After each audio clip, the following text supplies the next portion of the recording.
بسم اللہ الرحمن الرحیم۔ ناظرین اکرام، السلام علیکم ورحمۃ اللہ وبرکاتہ۔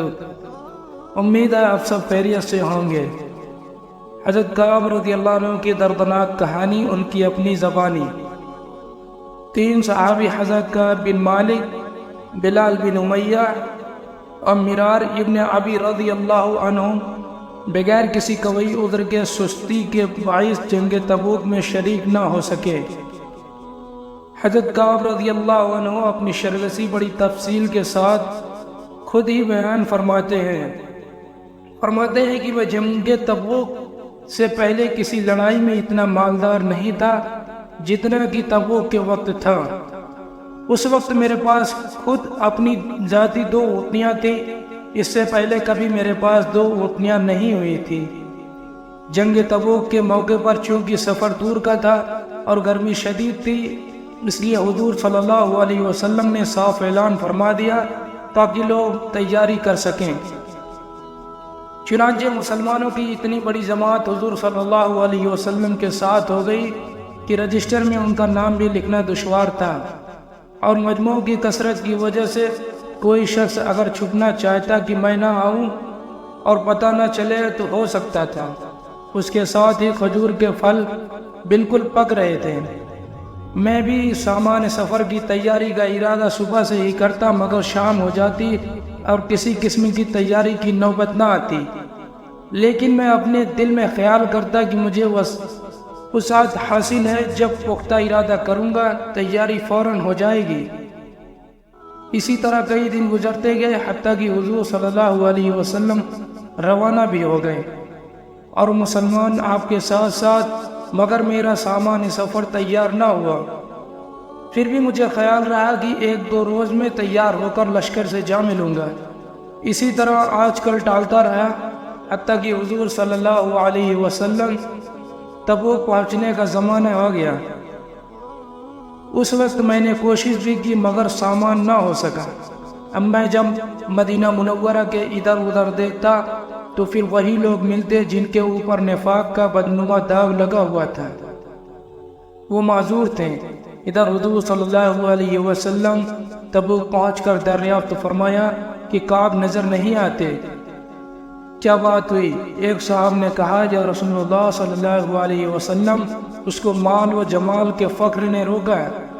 حضرت معاذ نے فرمایا کہ غلط کہا، ہم جہاں تک سمجھتے ہیں وہ بھلے آدمی ہیں، مگر حضور صلی اللہ علیہ وسلم نے بالکل کچھ ارشاد نہ فرمایا۔ حتیٰ کہ چند روز میں حضور صلی اللہ علیہ وسلم کی واپسی کی خبر سنی تو مجھے رنج و غم ہوا اور فکر پیدا ہوئی۔ دل میں جھوٹے عذر آتے کہ اس وقت کسی عذر سے جان بچا لوں، پھر کسی وقت معافی سے درخواست کر لوں گا۔ اور اس بار میں گھرانے میں ہر سمجھدار سے مشورہ کرتا رہا، مگر جب معلوم ہوا کہ حضور صلی اللہ علیہ وسلم تشریف لے ہی آئے تو میرے دل نے فیصلہ کیا کہ بغیر سچ کے کوئی چیز نجات نہ دے گی، اور میں نے سچ عرض کرنے کی ٹھان لی۔ حضور صلی اللہ علیہ وسلم کی عادت شریف تھی کہ جب سفر سے واپس تشریف لاتے تو اول مسجد میں تشریف لے جاتے اور 2 رکعت تحیۃ المسجد پڑھتے، وہاں تھوڑی دیر تشریف رکھتے، لوگوں سے ملاقات فرمائے۔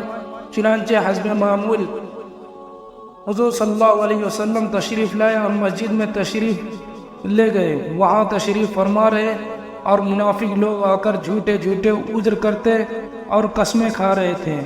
حضور صلی اللہ علیہ وسلم ان کے ظاہر حال کو قبول فرما رہے تھے اور باطن سے اعتراض فرما رہے تھے۔ اتنے میں بھی حاضر ہوا اور سلام کیا۔ حضور صلی اللہ علیہ وسلم نے ناراضگی کے انداز میں تبسم فرمایا اور اعراض فرمایا۔ میں نے عرض کیا، یا نبی اللہ، آپ نے اعراض کیوں فرما لیا؟ خدا کی قسم میں منافق نہیں ہوں، نہ مجھے ایمان کی کچھ تردد ہے۔ ارشاد فرمایا کہ یہاں آ جاؤ۔ میں قریب ہو کر بیٹھ گیا۔ حضور صلی اللہ علیہ وسلم نے فرمایا، تجھے کس چیز نے روکا؟ میں نے عرض کیا، یا رسول اللہ صلی اللہ علیہ وسلم، اگر میں دنیا دار کے پاس اس وقت ہوتا تو مجھے اس بات کا سلیقہ اللہ نے عنایت فرمایا ہے، لیکن یا رسول اللہ آپ کے متعلق مجھے علم ہے کہ آپ کے سامنے جھوٹ نہیں چل سکتا۔ رسول اللہ صلی اللہ علیہ وسلم بے شک آپ کو غصہ آ رہا ہے، لیکن قریب ہے کہ خدا کی ذات پاک ہے، آپ کے عتاب کو زائل کر دے گی۔ حضور صلی اللہ علیہ وسلم میں سچی عرض کرتا ہوں کہ واللہ مجھے کوئی عذر نہ تھا، اور جیسا فارغ اور وسعت والا میں اس وقت زمانے میں تھا، کسی زمانے بھی اس سے پہلے نہ ہوا تھا۔ حضور صلی اللہ علیہ وسلم نے فرمایا، اس نے سچ کہا، پھر فرمایا کہ اچھا اٹھ جاؤ، تمہارا فیصلہ حق تعالیٰ خود فرمائے گا۔ میں وہاں سے اٹھا تو میری قوم کے بہت سے لوگوں نے مجھے ملامت کی، تو نے اس سے پہلے کبھی کوئی گناہ نہ کیا تھا، اگر تو کوئی عذر کر کے حضور صلی اللہ علیہ وسلم سے استغفار کی درخواست کرتا، حضور صلی اللہ علیہ وسلم استغفار تیرے لیے کافی تھا۔ میں نے ان سے پوچھا کہ کوئی اور بھی ایسا شخص ہے جس کے ساتھ یہ معاملہ ہوا ہے؟ لوگوں نے بتایا 2 شخص کے ساتھ اور بھی یہی معاملہ ہوا ہے کہ انہوں نے یہی گفتگو کی جو تو نے کی، اور یہی جواب ان کو بھی ملا جو تجھ کو ملا۔ ایک ہلال بن امیہ، دوسرے میرا بن ربیعہ۔ میں نے دیکھا کہ 2 صالح شخص جو دونوں بدری صحابی ہیں۔ بدری وہ لوگ کہلاتے ہیں جو بدر کی لڑائی میں شریک ہوئے تھے، ان کی بزرگی اور ان کی بڑائی مسلم حدیث میں ان کی بڑی فضیلت آئی ہے، اور کتنی ہی حدیثوں میں ان کی مغفرت اور اللہ تعالیٰ نے ان سے خوش ہونے کی بشارتیں آئی ہیں۔ وہ بھی میرے شریک حال۔ حضور صلی اللہ علیہ وسلم ہم تینوں سے بولنے کی منع بھی فرما دی کہ کوئی شخص ہم سے کلام نہ کرے۔ اب ہم ارشاد صحابہ کرام سے تعمیل اس طرح کر دکھائی کہ کہا فرماتے ہیں کہ حضور کے منع کرنے کے بعد لوگوں نے ہم سے بولنا چھوڑ دیا، گویا دنیا ہی بدل گئی، حتیٰ کہ زمین کے باوجود اپنی وسعت ہمیں تنگی معلوم ہونے لگی، سارے لوگ اجنبی معلوم ہونے لگے، در دیوار بیگانے ہو گئے۔ مجھے سب سے زیادہ فکر اس بات کی تھی کہ میں اس حال میں مر گیا تو حضور صلی اللہ علیہ وسلم نماز جنازہ بھی نہ پڑھائیں گے، اور خدا نہ خواستہ حضور صلی اللہ علیہ وسلم کے وصال شریف ہو گیا، اور میں ہمیشہ کے لیے ایسے ہی رہوں گا، اور مجھ سے کوئی کلام نہ کرے گا، نہ میری نماز جنازہ پڑھے گا۔ حضور صلی اللہ علیہ وسلم کے ارشاد کے خلاف کون کر سکتا ہے؟ غرض ہم تینوں نے 50 دن اسی حال میں گزارے۔ میرے دونوں ساتھی تو شروع سے ہی گھروں میں بیٹھ گئے تھے، میں سب میں جوان تھا، چلتا پھرتا بازار میں جاتا، نماز میں شریک ہوتا، مگر مجھ سے بات کوئی نہ کرتا۔ حضور صلی اللہ علیہ وسلم کی مجلس میں حاضر ہو کر سلام کرتا، اور بہت غور سے خیال کرتا کہ حضور صلی اللہ علیہ وسلم کے لب مبارک جواب کے لیے ہلے یا نہیں۔ نماز کے بعد حضور صلی اللہ علیہ وسلم کے ہی قریب کھڑا ہو کر نماز پوری کرتا، اور آنکھیں چرا کر دیکھتا کہ حضور صلی اللہ علیہ وسلم مجھے دیکھتے ہیں یا نہیں۔ جب میں نے نماز میں مشغول ہو جاتا تو حضور صلی اللہ علیہ وسلم مجھے دیکھتے، اور جب میں ادھر توجہ ہوتا تو حضور منہ پھیر لیتے اور میری جانب سے اعراض فرما لیتے۔ غرض یہی حالات گزرتے رہے، اور مسلمانوں کا بات چیت بند کر دینا مجھ پر بہت ہی بھاری ہو گیا۔ تو میں ابو قتادہ کی دیوار پر چڑھا، وہ میری رشتے کے چچا جات بھائی تھے، اور مجھ سے تعلق بھی اچھا تھا۔ میں نے اوپر چڑھ کر سلام کیا تو انہوں نے سلام کا جواب نہ دیا۔ میں نے ان کو قسم دے کر پوچھا کہ کیا تمہیں معلوم نہیں مجھے اللہ اور اس کے رسول سے محبت ہے؟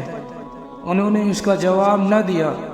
میں نے دوبارہ قسم دی اور دریافت کیا کہ وہ پھر بھی چپ رہے۔ میں نے تیسری مرتبہ پھر قسم دے کر پوچھا، انہوں نے صرف اتنا کہا، اللہ جانے اور اس کا رسول جانے۔ یہ کلمہ سن کر میری آنکھوں سے آنسو نکل پڑے اور وہاں سے لوٹ آیا۔ اسی دوران ایک مرتبہ مدینہ کے بازار میں جا رہا تھا ایک قطبی جو نصرانی تھا، اور شام سے مدینہ منورہ اپنا غلہ فروخت کرنے آیا تھا۔ یہ کہتے ہوئے سنا کہ کوئی کعب بن مالک کا پتہ بتا دو۔ لوگوں نے اس کو میری طرف اشارہ کر کے بتایا۔ اس میں لکھا ہوا تھا، ہمیں معلوم ہوا ہے کہ تمہارے آقا نے تم پر ظلم کر رکھا ہے، تمہیں اللہ ذلت کی جگہ نہ رکھے اور ضائع نہ کرے، تم ہمارے پاس آ جاؤ، ہم تمہاری مدد کریں گے۔ حضرت کعب بن مالک فرماتے ہیں کہ میں نے یہ خط پڑھ کر انا للہ پڑھی، میری یہ حالت یہاں تک پہنچ گئی کہ کافر بھی مجھ سے تمنا کرنے لگے اور مجھے اسلام تک سے ہٹانے کی تدبیر ہونے لگی۔ یہ ایک مصیبت اور آئی اور اس خط کو میں نے تکبر میں پھونک دیا اور حضور صلی اللہ علیہ وسلم سے جا کر عرض کیا، یا رسول اللہ صلی اللہ علیہ وسلم، اب تو آپ کے اعراض کی وجہ سے کافر بھی مجھ پہ تمنا کرنے لگے۔ اسی حالت میں ہم پر 40 روز گزرے تھے کہ حضور صلی اللہ علیہ وسلم کا قاصد میرے پاس حضور صلی اللہ علیہ وسلم کا ارشاد لے کر آیا کہ اپنی بیوی کو چھوڑ دو۔ میں نے دریافت کیا کیا منشا ہے، اس کو طلاق دے دوں؟ کہا نہیں، بلکہ اسے علیحدگی اختیار کر لو، اور میرے دونوں ساتھیوں کے پاس بھی انہی قاصد کے معرفت یہ حکم پہنچا۔ میں نے اپنی بیوی سے کہہ دیا کہ تو اپنے میکے چلی جا، جب اللہ تعالیٰ اس امر کا فیصلہ جب تک اللہ تعالیٰ اس امر کا فیصلہ نہیں فرما تب وہیں رہنا ہے۔ ہلال بن امیہ کی بیوی حضور صلی اللہ علیہ وسلم کی خدمت میں حاضر ہوئی اور عرض کیا، یا رسول اللہ صلی اللہ علیہ وسلم، ہلال بالکل بوڑھے شخص ہیں، کوئی خبر گیری کرنے والا نہ ہوگا تو ہلاک ہو جائیں گے، اگر آپ اجازت دیں تو کچھ کام کاج ان کا کر دیا کروں۔ حضور صلی اللہ علیہ وسلم نے فرمایا، اچھا اس بات کی تجھے اجازت ہے مگر کچھ بات نہ ہو۔ انہوں نے عرض کیا، یا رسول اللہ صلی اللہ علیہ وسلم، اس بات کی طرف تو ان کو میلان بھی نہیں، جس روز یہ واقعہ پیش آیا ہے آج تک ان کا وقت روتے ہی گزر رہا ہے۔ حضرت کعب فرماتے ہیں، اس حال میں 10 روز گزرے، ہم سے بات چیت میل جول ہوئے پورے 50 دن ہو گئے۔ 50ویں دن صبح کی نماز اپنے گھر کی چھت پر پڑھ رہے،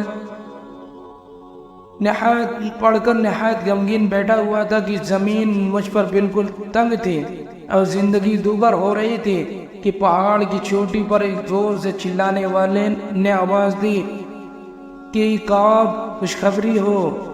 میں اتنا ہی سن کر سجدے میں گر گیا اور خوشی کے مارے رونے لگا اور سمجھا کہ تنگی دور ہو گئی، اور حضور صلی اللہ علیہ وسلم نے صبح کی نماز کے بعد ہمارے معافی کا اعلان فرمایا۔ خدا تعالیٰ نے خود فیصلہ فرمایا اور تینوں حضرات کی توبہ قبول فرمائی۔